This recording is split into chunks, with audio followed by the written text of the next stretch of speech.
Reins and Ribbons, Lenox Ranch Cowboys Book 3, written by Vanessa Vale, narrated by Kylie Stewart. Chapter 1. Dahlia. The interior of the stage was stifling as it waited for another passenger.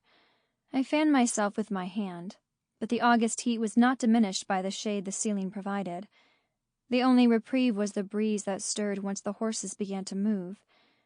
It seemed I would ride to Carver Junction alone, and that suited me fine. The leather flaps were rolled up, and the wind cooled my damp skin.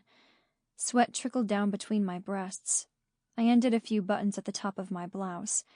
Just that little bit was helpful. Next, I tugged at my long skirt and pulled it up over my knees. Ah, bliss.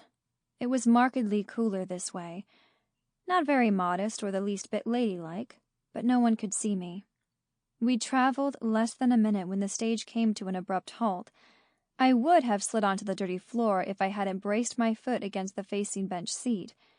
A man appeared in the window. "Miss Lenox, this is a surprise," the voice said. With the sun behind him, his face was in shadow beneath the brim of his hat, and I couldn't tell who he was. But I knew that voice. The hair at the back of my neck rose at the dark rasp. I realized while I couldn't see him, he most certainly could see me. I shoved the hem of my skirt back down and began fiddling with the open buttons at my neck in mortification. The door opened and he climbed inside, folding his large frame to keep from bumping his head. Removing his hat, he glanced at me, a wide grin on his face.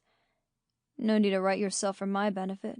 I assure you, I will enjoy the trip so much more if you don't."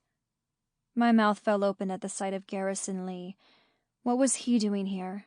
I asked him as much. He arched his brow at my less than conciliatory tone, then settled himself across from me. The stage lumbered into motion. "I'm going to Carver Junction, the same as you, Sugar Plum," he replied.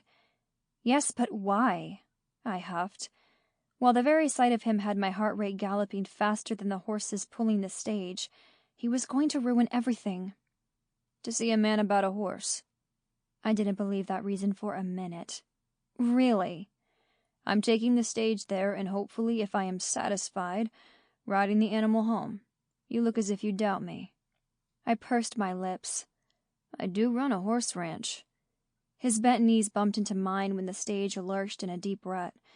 I shifted so we would not touch, under the guise of settling into our journey. He grinned at my action, and I hated that dreaded dimple formed in his right cheek. How could the man be so handsome, so ruggedly appealing, while I wanted to hurl myself across... Sample complete. Ready to continue?